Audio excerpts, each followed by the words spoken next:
and the things that they drop are so random. Consoles. Random. They're dropping You get a Super console. Nintendos. You get a console.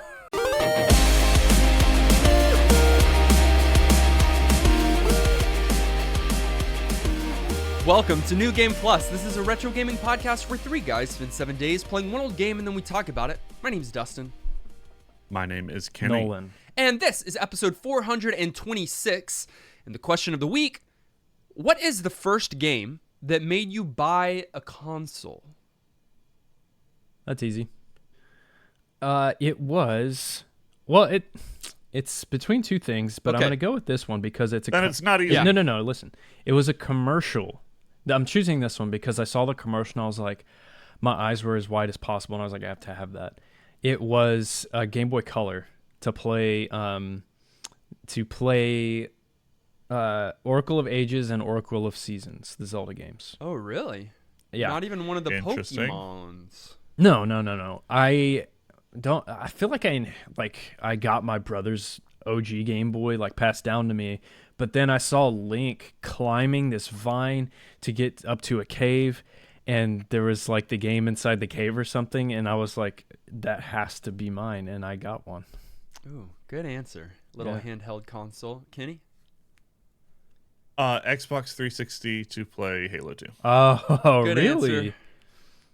Wait, that late? The That late in your life? You were a PC guy. I mean, I'd had consoles, but those were like Christmas gifts and different things. Yeah. It was the first time I was ever like, oh, I need to just go buy a console. And that's after already having a gaming laptop at that case, but PC and numerous other things. It happened pretty late for me because consoles were never priority, but Halo 2 was priority. And so I went and shelled out. Nice. My answer is another easy one. It's when Final Fantasy X came out. I had to get the PlayStation 2, and I'm glad I did. I think that was a lot of people's trigger for buying a console. I don't think it was, and I guess they were doing it at this time. I don't think it was a launch title. I don't even remember what PS2 launch titles would have been. But I don't think it was. But it did come out soon after the PlayStation. I think within 6 months after the PlayStation 2 came out. That's my assumption. And had to do it. Honestly, Final Fantasy has always guided my new console purchasing. It's the only reason you've ever purchased or cared about consoles at all. 16, you didn't purchase it, but I had to get my hands on a PS5. It's always been Final Fantasy that has led me to the next console. I'm not mad at it, but dude, FF10 looks so magical, dude. Especially if you were familiar with 7 and or it had played 7, obviously, then you were like, I'm gonna explode. It was the worst FOMO of all time, probably, that game's release. I've mentioned it before, but I distinctly remember being in the back of the family vehicle with the game, the manual, Absolutely. I was before I'd even played it, on the way home. I may have even had the console. Maybe I'd already had the console at that point for the game, but just in preparation for experiencing that game. Best feeling, reading the booklets, reading the character bios, getting introduced to them oh man, those were the days. Those are also the games that made us proprietors. That's a hard word to pronounce. Our retro game of the week title, Kaizou Choujin Schbibinman Zero. Nope. Zero? You made it all the way to the end, doing pretty good. Overview. KCSZ is also known as Shockman Zero, which is a lot easier to pronounce. Probably what we should just call it so that we don't continue to embarrass ourselves. Let's actually have this conversation real quick on air. I have wondered if that is what we should call it. The reason why I've resisted is because that was never the title for this game. That was a fan translation title for the game. Sure. Okay, this is jumping ahead, but the only game from this series that made it outside of Japan was the second game, and it was translated as Shockman, whatever the game was. Then I think it's fun. Okay, to call it Shockman. But that was the second game, not the Yeah. fourth, which is the game that we played this. But is the Japanese game name for the second game also Kaizou, whatever these words yes, are? yes. Right. So then it's We can just Shockman. It actually stands even for if we something. even if we just declare that it's the nickname we're giving this game so that we don't continue to butcher our terrible pronunciation, no one's gonna care about Right. that, and if they do, they should. And I'm fine with us calling it that as we continue with this episode.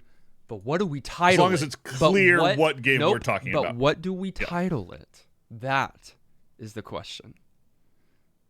Oh, I think that one's I think fine. Shockman Zero. Probably you just stick to the original Let's pray. title. Oh, y'all just said different things. I think Shockman Zero because the original's really long, and no one knows what that means that watches or listens to us. Okay. Well, We'll figure it out. Shockman Zero Yes. came out in 1997. It is a side-scrolling beat-em-up game developed by Masaya Games and published by NCS. And this is going to be a fun rabbit trail that we walk down willingly because I found out a lot this week. And again, per usual, whenever there's retro lore that we don't know and make it clear that we don't know, then people come on our Discord thinking that we're idiots. Yeah. And then we gave the disclaimer. Which I mean, you're not wrong, and I'm not arguing with you, but we're not an education podcast. We're an edutainment, if anything. Yeah, I did not know one thing about Satellaview before this week. Yeah, Now I know a lot more. know. Did y'all know about the Satellaview?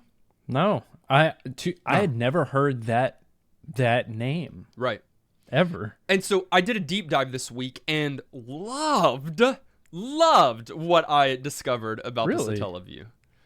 You Tell me went some. ahead and downloaded one yourself to use? No. But let me explain for those of you that, like us, are idiots and don't know what the Satellaview And is. shouldn't have a podcast and are the worst. Or was. It was an extension or an accessory for the Super Famicom Okay. in Japan. And it was a satellite peripheral that would receive downloadable broadcasts from a satellite stationed over Japan. Okay, so that means That's- someone you needed to buy the kit and put the satellite on your roof. No, it was a little extension that went on the console, like Okay. like a lot of others did, at the Yeah, time. modular Genesis. Right, yes. Yeah. Yeah, it was built to let you do add-ons. Yeah. Okay. And we've played some of the other games that worked with different add-ons already. We've tread those. So you waters had to before. buy the Super Famicom, you had to buy the Satellaview device. You had to pay a subscription fee, a monthly subscription fee. Right. And Plug it you into your might- phone port, the phone wire I port. don't know where it was and- plugged into. Maybe you did need a satellite. Kenny, do you know? I have no idea, but I don't think Okay. so because this was Huh? Okay. like I don't Okay. know. It's magic. That's the most Japanese thing, But- though. Magic. They're like, we're gonna give you extra bonus games from a satellite. But Here, buy this machine. if you're not following, you had to purchase many things along with a membership or Yes. subscription. Right. So it was at the time, even back in 1997, I think $300, $400, $500 US dollars if the comparison. So like. for the hardware, not for the Well, no, subscription. not just for the subscription, but all things added up is what you're paying. They were So, pioneers for Right. what we're seeing today. but what I loved about this is that certain broadcasts from the satellite were only available at certain times of the day. So, for example, Like you had a TV. schedule and you needed to be on Yeah. between 6 p.m. and 8 p.m. on Wednesday night in order to get the download that was coming from them. If you weren't available, and then you would miss it. You couldn't get it Like any other TV. way. Yes. I like Right. that. So when you download it though, it's now on your system and you have the game. Yes. Yes, I believe so. That is But- so weird. Now you may not keep Right. it on there permanently because it was a fairly limited amount of Right, that's like fine. hard drive Right. space and a fairly limited amount of Right. RAM on this system. Right. So But it what? was sort of like play the latest game they provided for you, and then once you need something else or want something else, then like replace it with a new one. And I don't think the way you're saying it, I could be wrong, but I think the way that like single broadcast works, you're not communicating back in any ways. This is one-way communication. It's just publishing the game. You're pulling it into the system. I don't think there was any other hardware needed than just plugging this machine in. Yeah. The would be my thing guess. that's remarkable in all of this is that it wasn't just like these weird, obscure games. Like, they went serious with it. So you have some exclusive Kirby mini games. You have they experimented with it. So you have a text. Listen to this: a text-based visual novel side story to Chrono Trigger.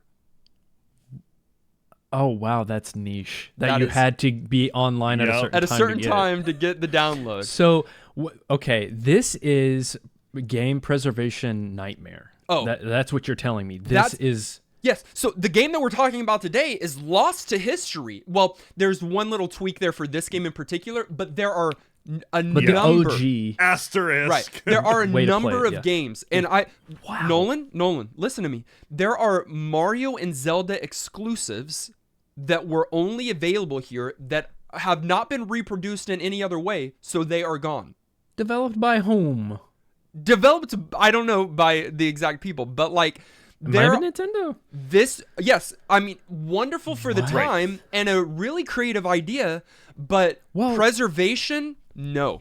I'm wondering what the marketing reason was behind this. Like, where are they making the money? I guess in the upfront chunk of what this costs, but like, how are they selling it? Like, who would be like, oh my gosh, I have to. There's a Fire Emblem. See, like, dude, there's some legitimate games in here. There's an F-Zero, Harvest love- Moon. I love that Nintendo always has been like, we They're just do so whatever we weird. want. They're willing to try new things. My understanding, and I didn't deep dive as far as you, but that even the addition of the Satellaview was like seeing some technology and a company that existed that was using it, but not for games, but that was in trouble. And they were like, oh, we can totally like save your company and make this a useful thing for games by you. Now let's just like try this new mode of like communicating with people. They don't care. They're like cardboard boxes for, now that it's 2020 is the best gaming accessory. Sure, Nintendo don't care and they do what they want. And there's certainly some things that they are annoying about, but their underlying philosophy about games and how to go about making them and getting to people is so just right. I love that, and I also love watching Nolan's face as he discovers what kind of games that came through this event. That he missed out on. Well, yeah. It's a Zelda game where you're not playing as Link and it looks first person. You can first person. No, there is a Zelda game where you can be a Zelda or a girl version of Zelda, or you can be the character if you're seeing a boy, Zelda a is a character from the actual like UI of the Satellaview. So like there's a Satellaview like world that you were able to walk around in, and you enter a building to get a download or do different things. Dude, they like were that. way ahead of their ahead of time. That's underrated, and I see why you enjoyed going down this rabbit hole, because this is crazy cool, but Super also cool. weird because it's all lost to Yeah. the ethos. It's gone. Kind of cool like moment in gaming. And again, some of those survived. We'll talk about that a little bit with this title, but some of them didn't. And thankfully, some of them did survive, like Kaizou Choujin, the fourth game and the final game in its series. And so that's the game that we played this week. Oh. The story, in English at least, is that the BB Core are causing havoc, as they always do. And two cyborgs arrive with a shocking entry, is what it says at the beginning. A shocking transformation. And they seek out to stop the BB Core from destroying the city. Gameplay. You said two heroes show up. And I think one of the things we should talk about that's unique about this game right off the bat is that Raida and Azuki, your two heroes, are both talked about here because this was a game that is sort of co-op first. Yeah. It was designed with co-op in mind, and that's a little bit unique. Other games did co-op, but like this one did it in a pretty like, if you want the full experience of the game, you need to play it co-op kind of way. And not every game was doing that. It's one of those arcade style games where like it always says like press start on the second player at the top at all times. So it's like at any time you can enter in as the second player. You could just jump and then in. like one can get a game over, the other one continues. I do think that is kind of interesting for a home console game. But I don't think you would miss out on the like main experience of the game if you played it single player. I kind of disagree with that part. There's some icing there that I think Sure. the game needs that you don't get if you don't have both. Like you get some combo attacks that are kind of unique that you can only get if you're playing with 2 players. And what really bums me out is the fact that if you're wanting to play as that second player, the only way to do it is to have a second player jump in. Unless I missed it, and I may have, you can't play as the B character, the Luigi girl. You have to hop in as a second player and let the first player die. That's what you have to do. Yeah. Absolutely. Yeah. Okay, that is unique. Something that before we continue on, for my sake, we need to discuss and figure out: is this a beat 'em up or is this a platformer? I know what it is. Y'all can lie to me if you want. It's a platformer. Yes. No, I don't care what they call it, Dustin. So the game's labeled as a beat 'em up, marketed as a beat 'em up, and maybe the previous games in the series are true beat 'em ups. Right, but this one's and not. The co-op arcade style of what we just discussed lends itself to being a beat 'em up, but that's all just on paper. In practice, this is straight up a platformer. See, a la Mega Man. And I think it's a beat 'em up first. Because of the primary mode of attack. The thing that you're doing most often is beating up. You're doing that people. more than platforming. But a platforming can be melee, like Castlevania is melee for the most part, and it's a platformer 100%. I'm not going to argue. I think it's certainly both. You're doing both. Yeah, I wouldn't blame somebody for thinking either one is the primary mode. There is something that at some point I know one of y'all are going to say that I will blame you for saying, but I'll wait until we cross that bridge. No one say it, and then Kenny will never be able to do that. Okay, good luck. It'll be easy. Getting through this episode. That's easy. Then. Okay. There are, whether it's a beat 'em up or a platformer, or both, or neither, you are traversing 7 stages, and you have 3 lives, 0 continues, and you are either Reida or Azuki, who function relatively the same. You mainly are doing punch combos. It's only A and B, by the way. Or sword hits if you're the second character. True. Melee she hits has a sword. in I range. love that. She's got a sword. Yep. And you can hold down and hit the action button, and with Reida, at least, you'll do a little leg sweep, which doesn't do a combo, but knocks the enemies further away, which is great. And then Very nice. For both characters, you have I think both characters. Kenny, maybe you have a little bit more experience with Azuki, but I just played Reida this week. You have a charge beam, which is completely proprietary and is unique here, unlike anything else, Kenny. But you just hold the button, really for a short amount of time. You don't have to hold it long, which is really nice because you can get those charge shots off often, and shoots out. They're relatively It's really quick. You shoot out a beam of energy that travels across the stage. It's a projectile and does damage to the enemy as well.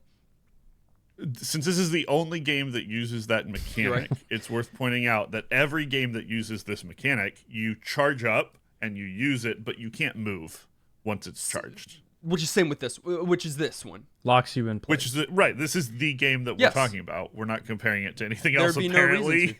no reason to. You also have a unique move for each character, which you may have accidentally even triggered a couple of times. But Reida has a straight up like uppercut punch that is able to like do multiple hits in one little punch, and so Street Fighter uppercut.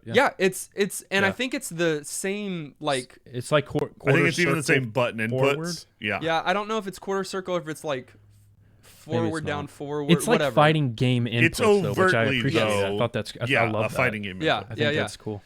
And you're going across the stage, taking out like little enemies all the way throughout, platforming for sure. Sometimes as the stages progress over like treacherous environments, and then Fireballs. and then you fight a boss at the end of the stage. Like maybe a few other games, there is a reoccurring little joke boss that kind of meets up with you regularly to test your skills, and that character's abilities change each time. The Kajimaru, I don't know how you pronounce it, but it was a little humorous character that continued to show up and test your abilities and battle prowess, and I thought that was a lot of fun. Other games might have called that character Proto Man. Yeah. I've heard that before. But also Proto Man's cool. He's not a joke.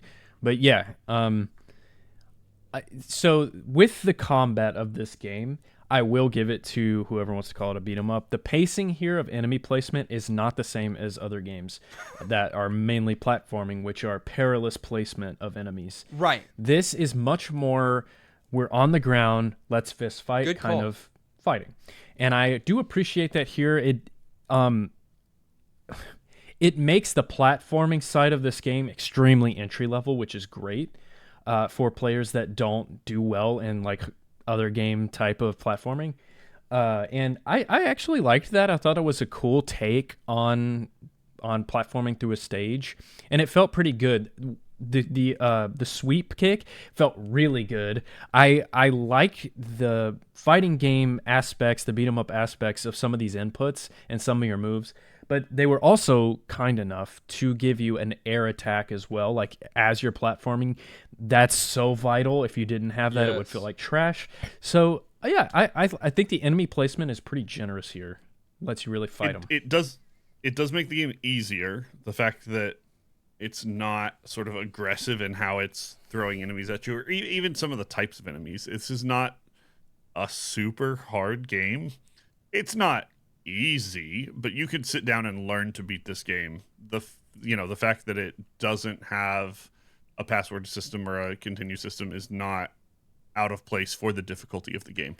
But it also made it feel a little, I don't know if bland is the word for me, but both like sort of that enemy placement thing as well as some other stuff. This game just, there's something about it that feels kind of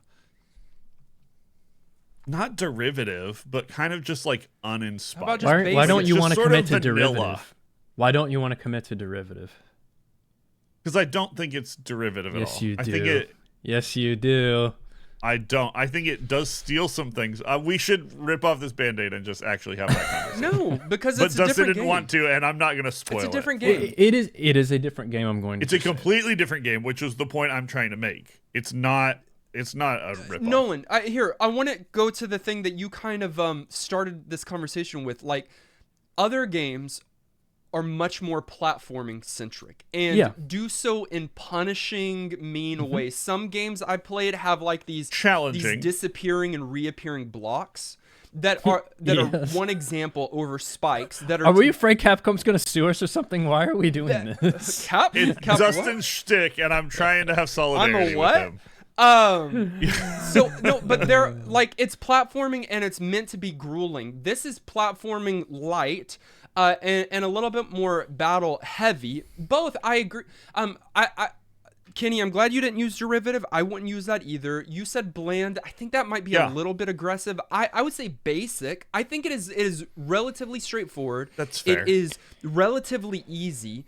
I think one of the areas, and we'll get to it, where it has a splash of color are the bosses. I think those are all different, unique, have their own challenges. But for the most part, what you're doing stage after stage, relatively basic and doesn't change too drastically. Also, they put a little more focus on the plot of the game, what little there is, than more games would. So it is a just completely different kind of game. Bland might be what I would end up calling it, because I felt some of that too, Kenny. Like I felt like conflicted when going through some of the stages of like, oh, I want to have a little more fun platforming. I wish there was like something to, like, I was keeping my pace, but it would get interrupted with like a quick little fight, big deal. that's fine and fun. But I don't know. I just wanted a little more, and at times I felt like it might have been a little confused of like, is this a beat 'em up or is this a platformer? Like the original question I had, it kind of stayed with me as I was going through this short game. By the way, very short. Like I beat the game. I think anybody could beat it in like 1 sitting, 2 sittings. But yeah, I'm with you, Kenny. I might commit to bland. It kind of just lacks sort of soul for me. Yeah, in that same kind of way. Like the whole thing just feels sort of basic, and like I wanted something that was like this game, and I never felt like I got that in front of it. Maybe some of the co-op is a little bit that. I bet the co-op's fantastic. Those things are unique, but anyhow. Good. I don't know if my wife has done this on a game that we've pulled on the show in a long time, and I did not expect her to do this. She didn't play it with me, like with a controller, but she did sit right there and watch me play through the entire game, and she didn't even pick up her phone. Like, I don't know what was happening, but there was something and this would not typically be the kind of game that she watches me play. Not a lot of talking. But I think that once she even said she thought that the game was humorous, and we can talk some about that. It was fun to look at. It was challenging. She was when we figured out the key to defeating a certain boss or something like that. Or there's one boss where the missiles are being shot across and you have to wait until a certain platforming missile orientation comes up, and she would keep track of that and tell me when it was coming. Like again, it was not one that typically we would play together in that way, but for some reason it was worth watching to her, and she stuck with me and through the entire, again, we played it, beat it in an hour, maybe. Yeah, it probably helps that it's a little bit shorter. If you are going to have something that's relatively basic, if you draw it out for too long, and we've seen this happen with old games, you're just like, stop. We're just repeating the same thing over and over. As much as this isn't like the most bells and whistles, you can also get through it and have the whole experience in a reasonable amount of time. I've always said when it comes to these types of games that one of two things need to happen. Either your character needs to evolve and change and get better, new abilities, or the stage needs to the stages need to present new challenges. Yes. You don't get new abilities here. You do get upgraded life, which I think is nice. And it's nice. Don't you get upgraded damage as well, like under the hood? Like I think you get I don't know if I'd be able to tell because you're facing new enemies. I think I read that. You might when you level up. Even if you do, you're hitting them with the same attacks. Like your move sets don't change. You don't get any new skills. Yeah, I'm referring to the same stuff all the way through. And I will admit, the levels. There are a few things of added challenge that the levels provide as you move forward. So deeper into the game, you've got harder platforming, or you've got some terrain that's going to obstacles. Damage you. And I'm realizing why your wife loved it so much. There are guillotines in this game. There were guillotines. Several. You had to like time your way through. Yeah, it's crazy. But that show up later in the stages. Yeah. So honestly, out of those two criteria, there's not much the stages do. And even I thought we were about to get one of those cool like not kart racers, but you know how in like Turtles in Time you get the surfing stage, or you get some kind of vehicle stage in Battle. A breakup. You get in a vehicle in this one. Yep. Yeah. But then you don't get to play a stage in that vehicle. Well, but you know what? I would fault it for that, but then when we've just discussed the nature of how you acquired this game and then played it, like these games probably weren't huge and could fit stuff like that on it. But maybe some of why they went simple may have literally been technical limitations for the type of publishing they were doing. I think that's a good call out. I don't think that's an excuse for how far this game leans into just being as vanilla as it is, but it's a reality. Well, Dustin, are you saying that where did you land with saying all those things? Because you said you either have to present more obstacles or you have to get stronger. Did you end up feeling like they didn't really do either? I don't think they really did either. Yeah. But I think I think the thing that they did do, and here we can go into it, were the bosses and an upgraded challenge with the bosses each time. And with the brevity of the stages, I think that might be a thing that could still keep the momentum and the engagement. So I thought each of the bosses were unique, had unique patterns you had to figure out, looked and operated in very cool ways. The first one, pretty dumb, and a few hits you can get it gone, but from there they upgrade. So the comparison so far has been to the platforming of Mega Man, but in this case, I said it. In this case, I would say the boss fights were, for me, the highlight, but also more akin to like a Metroid-style boss that has its own unique character and flair, where the Mega Man ones kind of, they do their own attacks and special abilities, but they're just a challenge check. They move really fast. They'll run into you if you don't know their patterns. These were like fun to observe, find the pattern. They were easier in that regard as well. And certainly the highlight of this game, and I'm glad they didn't phone that part in, because if they did, then we'd have 3 strikes of what we were just talking about, where it's like, come on, let's up it a little bit.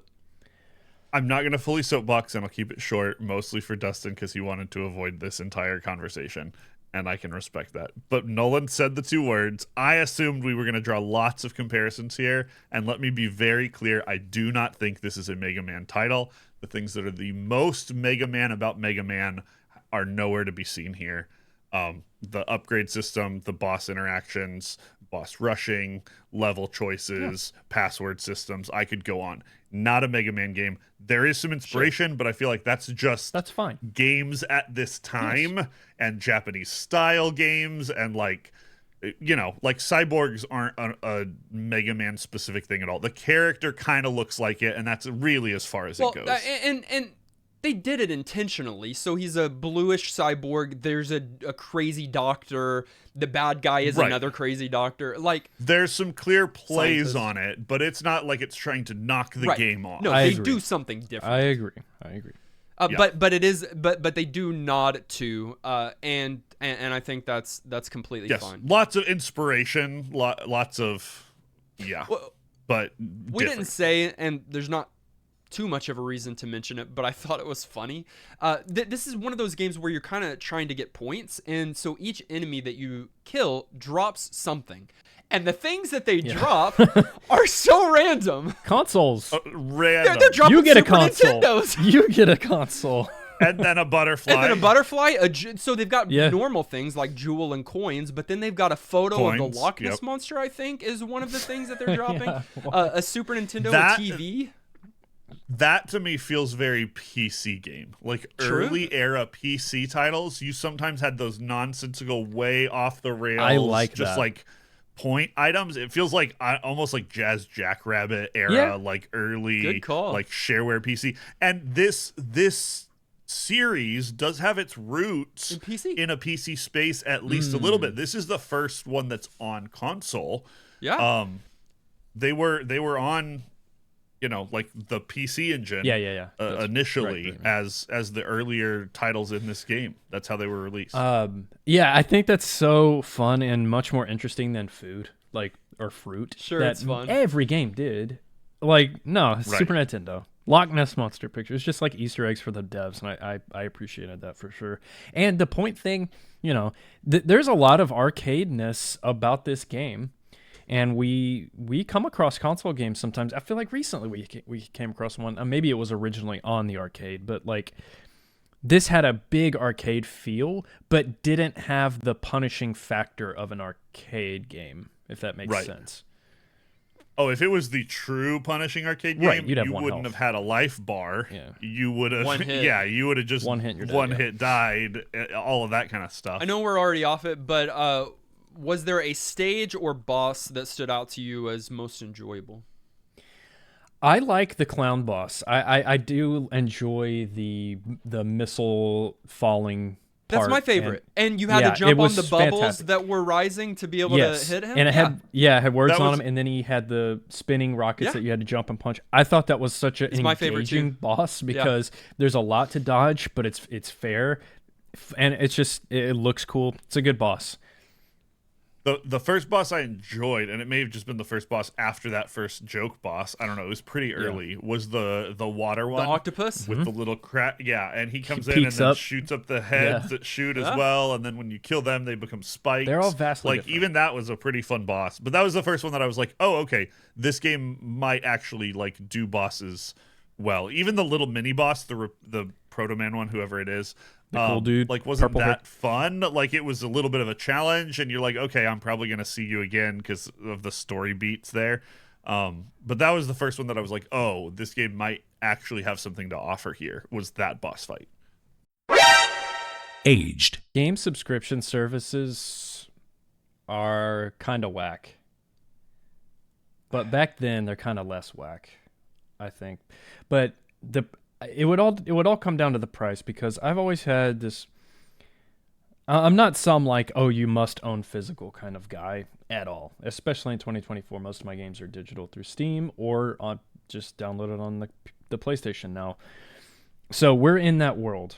This was obviously ahead of its time, but like the streaming games and paying a monthly fee to get everything, or like, and I sound like a grumpy old man. It's probably inherently a good thing, but in this case, it's really, really bad because the game is, well, most of this console's library is now defunct. Yeah, and I just hate it for the preservation's sake. I am Yeah. fine with subscription Agreed. services for certain people, certain reasons, certain Yeah, things. yeah.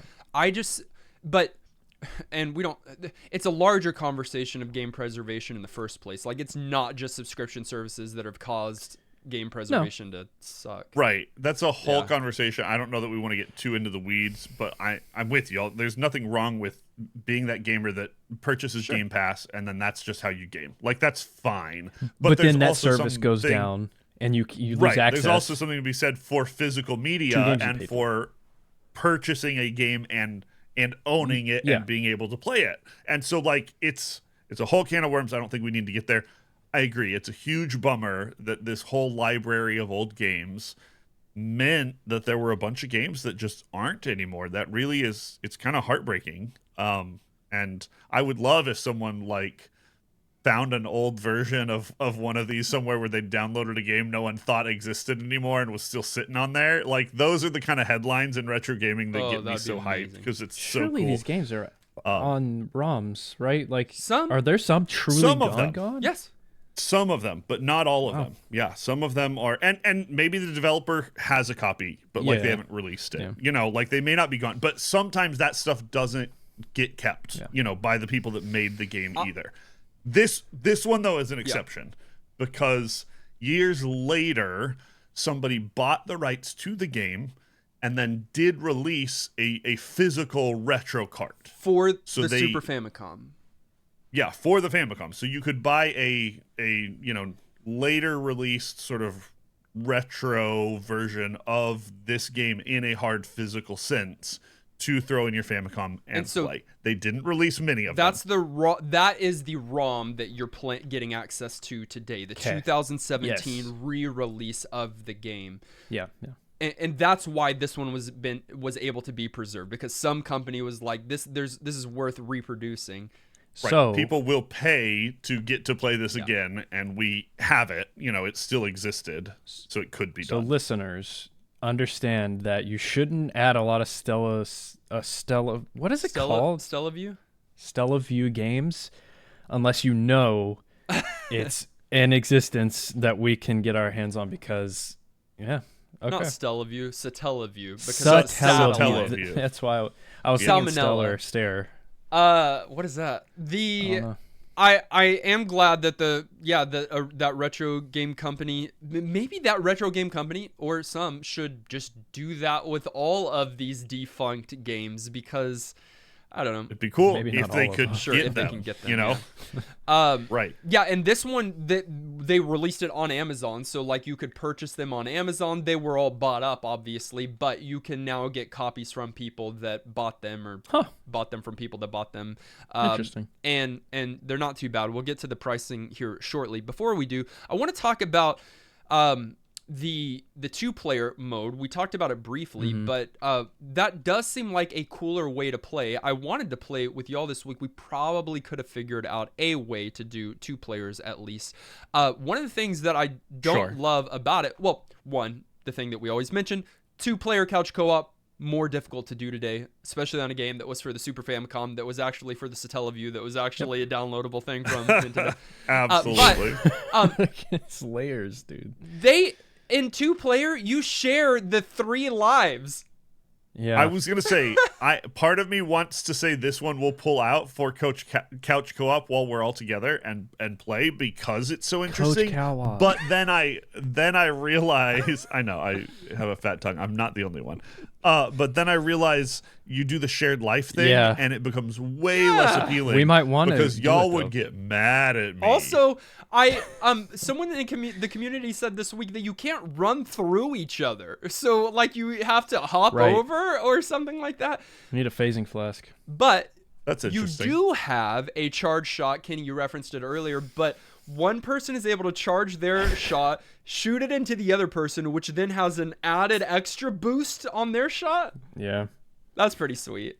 Kind of cool. I think that's great. It's a cool little but addition. also really situational and like difficult.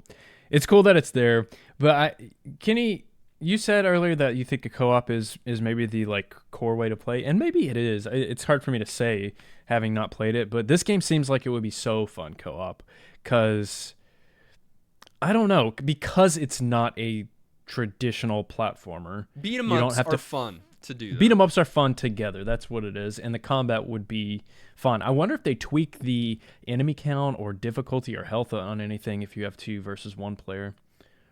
I didn't get the sense that they did, but I'm not certain. I don't think so. The thing that kind of caught my attention the most was the graphics. Yeah. I thought the graphics for 1997 Super Famicom, downloadable through a satellite, were remarkable. I have not one complaint. The variety of enemies, there are so many different enemies. You have your standard putty guy, like from Mighty Morphin Power Rangers, but you've got so many other enemies, some that shoot from like a bazooka, another dragon kind of guy breathes fire. You've got so many different enemies. The boss enemies, so detailed and creative. The main thing for me was the stage design, the backgrounds, the foregrounds. You even have a stage or two that is implementing mode 7, and so you've got the background that's moving at a different pace than the fore. I thought visually it was definitely a game worth looking at. I agree, and I also think they didn't go overboard with it either, because you look at the UI and it's very neat and it's not over the top.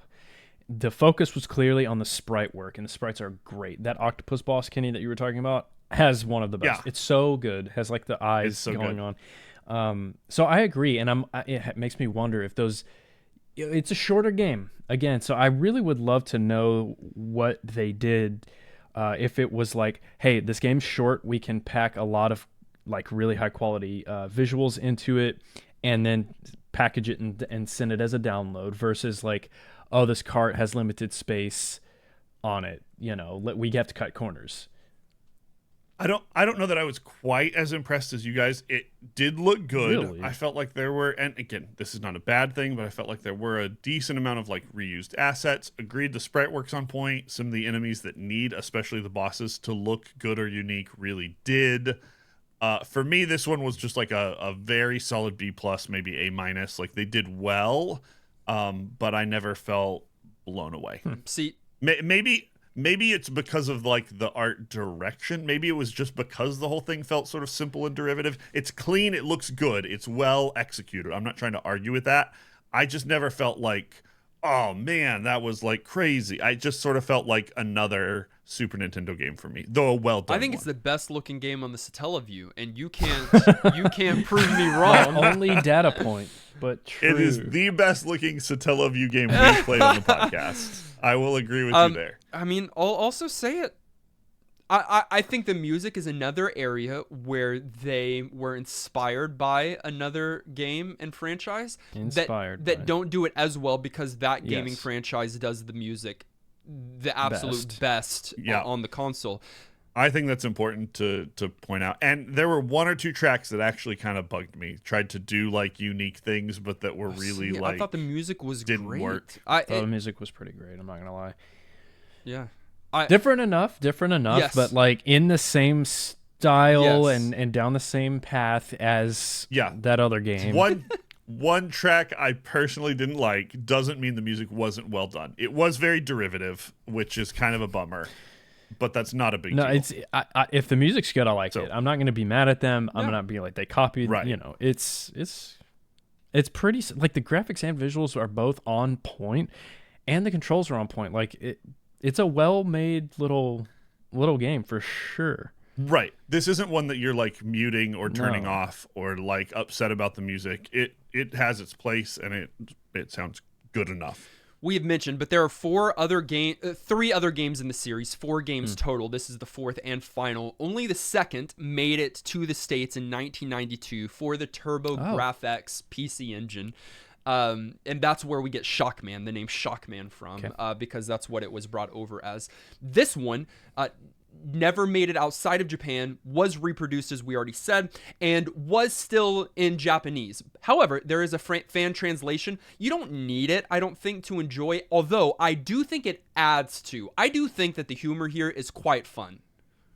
Sure. But even the characters, like their facial expressions and their emoting, you can kind of tell what's going on, even if you're looking at just the Japanese text. And it's not like there's interfaces that you need to understand what they are. You could pick up the original copy of this game, play it through, and be totally fine doing it on the real version. But you might as well play the fan translation if you... Sure, and they did a fine job with the translation. If you want that version that came out for the Super Famicom in 2017, then it's really not bad. You can find a copy used, of course, loose, for $38. If you want one that's still new in its packaging, $52.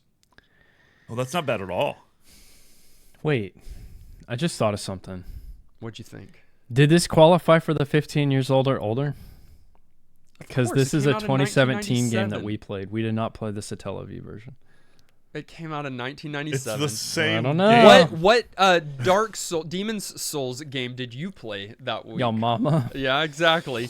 Yeah, a little hypocrite. I will say that $38 used, $52 new, and if you want to play it on the Satellaview, I think it's $500 a month or something like that. Something like that. Not bad. Final thoughts. At the end of each and every one of our episodes, we determine whether or not the game gets our vote for New Game Plus status, which is our general thumbs up or thumbs down. It does require 2/3 of the vote to swing one way or the other. I enjoyed Kaizou Choujin Schbibinman Zero. I enjoyed learning about the Satellaview this week. I had 2 sittings with the game this week. One for the first play and a little bit further past there. And then on my second sitting, I started over and beat it in one go. We've referenced many times it is a short game. And we've also referenced that it's a relatively basic game. I admit, I don't think it adds anything new to the genres or to the world. I think the fascination here is its connection to Satellaview and almost a missing IP, not IP, I guess, because you've got a few other games in the series, but like a missing title, but we were able to hold on to it. And although it doesn't do anything new, I think the things that it does do, it does from well to exceptionally well. I had fun every moment I was playing the game this week. And when it does start to feel too repetitive, because it did at times, it ended. So like it doesn't overstay its welcome, and the repetition is broken up by interesting boss designs, and the thing that you're doing is not bad. So it's not bad repetition. It's good. It's good that's being repeated. I had fun here. It doesn't add anything new. I know I'm repeating myself at this point, repetition. But while it doesn't add anything new, the thing that it does have to offer is good. It will be a game that I probably don't remember too much because there's nothing too unique here outside of the Satellaview. But it is a game that I'll remember fondly. I definitely give it my vote for New Game Plus status. Good summary. And right when we started to get bored, you stopped. Perfect. Wow. I'll go next and say that I agree with most of what Dustin just said. And so it's weird that I kind of landed in a different spot. Don't leave it to Kenny, brother. Because, well, trust me, I don't want to. But here's what it is. I really did feel like, they don't quite know if they want this to be a straight up platformer or a straight up beat 'em up. The mixing of the two, I just don't know if it works quite that well. Anyone, not just this game.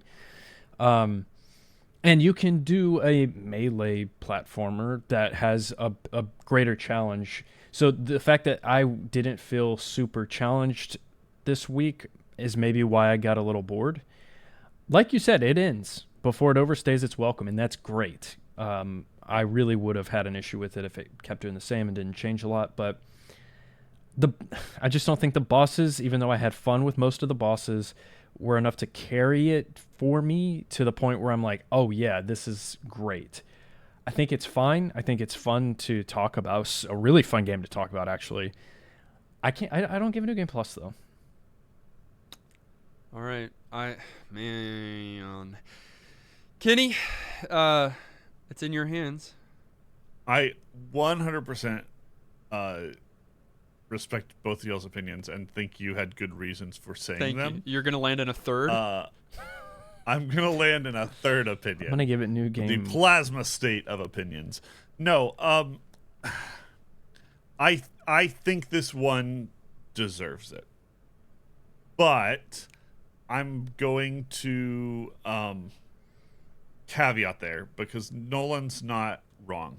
This game is fine, good maybe even, but it does lean a little bit bland and a little bit soulless, a little bit identityless. I think that's some of the stuff that Nolan was sort of saying. I think we're saying it in different ways, but we both kind of felt like just needed more. You know, give me those upgrades, give me like something meatier. I'm glad that we didn't go deep on making a bunch of Mega Man comparisons because it would have been easy to do, and I feel like everyone does, but it is not that game, which is great. If you like playing a bunch of couch co-op especially, certainly go get a copy of this game. Otherwise, the history is just as interesting as the title itself. So I don't know, I'm so torn. It's not a must-play, but it was well done, and it accomplished what it was trying to do. So I live in the middle. I think ultimately it's a good enough game that I'm going to give it a New Game Plus status. But this is a just barely, because it's a good game, but not like a stellar game. Stellar game. Play it if you want, but you don't have to. What a weird New Game Plus status. I know. It sounded not New Game Plus. I was so torn. What I actually hope, I think it deserved it, so I wanted to give it New Game Plus status, and it needed to walk away with New Game Plus status no matter what. It's a pretty well made game. If Nolan had given it New Game Plus though, I was going to take the chance to just rail on it because it deserves it, but there's a lot to not like as well. Either way, Kaizou Choujin Schbibinman Zero, or Shockman Zero, is New Game Plus certified. But what did you think? On YouTube, 6% said yes, it's worth playing today, 2% said no, and 92% have never played it before. And probably that number should be even higher. Be higher. Yeah, that should be like 99. Many in our community played it along with us A lot for the first time, Sasser said, overall, Shockman Zero is a good game with nothing that stands out. The overall feel is similar to a mid-90s Capcom game with music to match. There's enough stage variation and enemy variation to keep things mildly interesting, but not enough to feel like you needed to be on your toes. The bosses tended to be too short or just too easy in general. If you have full life going in, you can typically brute force your way to a win. The story and characters are generic and uninspiring, although there is some humorous dialogue scattered throughout. Overall, I would say that this is worth playing, but not worth playing twice. If you want a game with some challenge to it, you're better off looking elsewhere. There it is. Yeah. Our community does such a good Summarizing job our of thoughts. mostly agreeing with us, except when they're completely Yeah, wrong. exactly. Turtle said, Kaizou Choujin Schbibinman Zero is honestly a pretty solid game. Controls are solid, graphics solid, music solid. To be honest, to me, this kind of feels like a reverse of last week's game, aka a lot of solid ideas with bad execution. To this game, no ideas, but solid execution. Ooh, truth. Yes. And that It lack of creativity is the main thing dragging this game down. There's nothing really of interest that only this game does, but even if you get nothing unique out of this game, it is still pretty fun. So I hesitantly give it New Game Plus. Really good way to put Thank that. you. No ideas, great execution. That's a great way to put that. yeah. Super Gamer Guy says Shockman Zero is the epitome of short but sweet. This title offers a nice little blend of platforming and action segments in the vein of games like Mega Man and Shatterhand. Its few gameplay mechanics and relatively simple level design actually work in its favor, making for an easy pick up and play sessions. Even the story is fairly charming when experienced in English, often reminiscent of Saturday morning cartoons. All of this makes for a SNES hidden gem that I didn't expect to replay so soon. My first play was last year. Oh wow. NGP from me. Cue it up with a friend for even more fun. Hidden, or what do you call it? A hidden gem? Hidden gem. For some. I can see where that, where we It's a hidden rock. I do think, and that, I do like, think you might take it home because you like the shape. I do think, and it's no surprise that if either of us would have been able to play two players this week, that it would have like shot up in our estimation. In enjoyment factor, but I think I still would have Depends. landed on no. Yeah.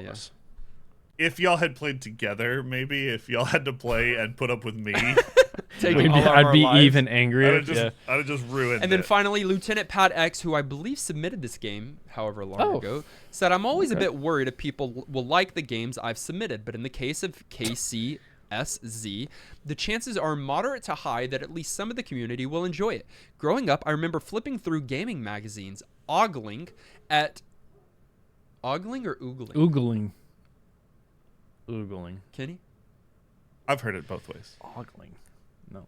Ogling at the screenshots and reading about Japanese titles like this one, never really thinking I'd get a chance to play them. Fast forward 30 years and the internet, coupled with translation patches, has made the impossible possible. NGP for me because my youthful fantasies about the quality of the game actually lived up to the real thing.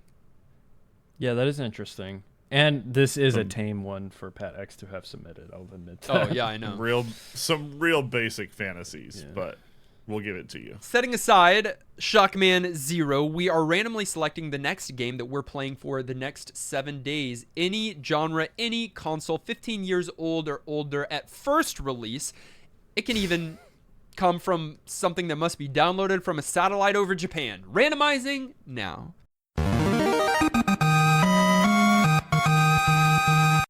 We are now traveling from 1997 to 1994, and instead of the Super Famicom, we're moving to the Sega Genesis.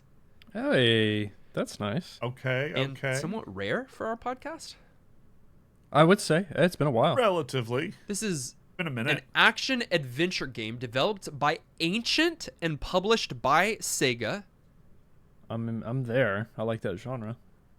It was released as the story of Thor, but it came to us in North America as Beyond Oasis. Huh. No, Action nothing. adventure I game. feel like I've heard No, of nothing. this, or I know of the series. I'm trying to picture what an Something. action adventure game would look like on the Genesis. I wonder if I have heard of it. I wonder if it's been submitted for Patreon polls before. Beyond Oasis. It just sounds familiar. Sound familiar? Yeah. I'm pumped for a Genesis game for sure. Yeah, it's been a while. Got to get one Yeah. of those weird controllers with A, B, and No, C. great controller. Yeah, ABC. Great controller. I loved that controller. It's so comfy and chunky. It's good. Find a copy of Beyond Oasis and play it along with us this week. Join us in Discord, would you? Discord.gg/newgameplus. We want to say a big thank you to those of you who support us on an ongoing basis as well on patreon.com, including our director level supporters, Brojim, Super Hypered, and Siegfried, and our producer level supporters as well, including Alex, Alias X, Marlene, Antonin, Arlen, Yuki, Ben, Craig, Dustin's 5 o'clock Shadow, Garlisle, Hallex, Harold, J. Robert, Jake, Jordan, Justin, Justified rather, Kenny's Beard, Glenn Levi, Maximum, Megatroid, Miss Muso, Not Enough Dog, Sage and Shane, Shauna, Stephen Fox, Psycho Mantis, Thomas Turtle, Unbedavable, and Zion. We appreciate all of y'all's support. You can find us on our social media. That's Facebook, Twitter, Twitch, TikTok, and YouTube. All of those links are in the show notes. Listen directly on any podcast provider of your choice. Make sure you subscribe so that you are the first to get new NGP episodes. And while you're at it, please leave a kind rating and review. Our episode artwork was created by our friend Dave. Our video episode was edited by our friend Dylan. Our audio episode was edited and produced by our friend Dan Willett. Join us next week as we play Beyond Oasis. Until then, I'm still Schbibinman. I'm still the noise he makes when he shoots his little laser. Yeah, skadoosh. Skadoosh. It wasn't quite, but close enough. I'm Lucy McLean. And this has been New Game Plus.